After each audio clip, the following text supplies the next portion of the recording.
दोस्तों, एक बार गौतम बुद्ध अपने शिष्यों के साथ किसी गांव में घूमने के लिए जा रहे थे, लेकिन उस गांव में लोगों के बीच गौतम बुद्ध के प्रति बहुत ही गलत भावना थी, जिस कारण से वो बुद्ध को अपना दुश्मन मानते थे।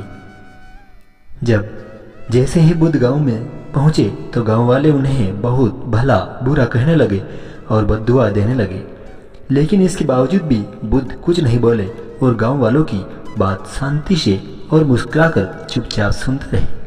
गांव वाले यह दृश्य देखकर दंग रह गए कि उनकी बातों का बुद्ध पर कोई असर नहीं हो रहा है और विनम्रता से वे उनकी बातें सुन रहे हैं। गांव वाले जब बोलते बोलते थक गए तो आखिर में बुद्ध ने कहा कि अगर आप लोगों की बातें समाप्त हो गई हो तो कृपया मैं यहाँ से प्रस्थान करूं। बुद्ध की बात सुनकर गांव वाले हैरान रह गए, लेकिन उसी समय एक व्यक्ति ने बुद्ध से कहा कि हमने तुम्हारी किसी तरह की कोई प्रशंसा नहीं की है।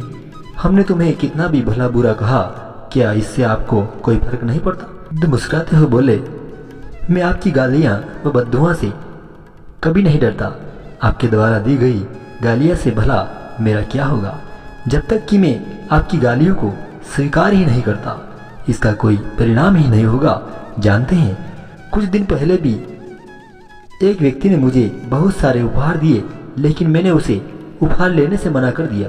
जब मैं लूंगा ही नहीं तो मुझे कोई कैसे दे पाएगा? बुद्ध ने कहा, बताइए, अगर मैंने उपहार लिया ही नहीं तो उपहार देने वाले व्यक्ति ने क्या किया होगा?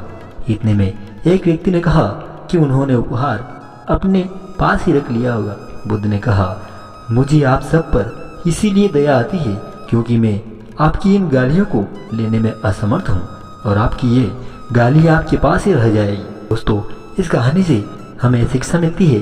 भगवान गौतम बुद्ध के जीवन से जुड़ी इस कहानी से यह सीख मिलती है कि हम अक्सर अपने दुखों का कारण दूसरों को समझते हैं, लेकिन असल में यह हम पर ही निर्भर करता है कि हम वास्तव में क्या लेना चाहते हैं, खुशी या गम, उदासी या मुस्कान। यकीन मानिए, ये छोटी सी कहानी जीवन में एक बड़ा बदलाव ला सकती है अगर इसके कहे अनुसार आप चले तो।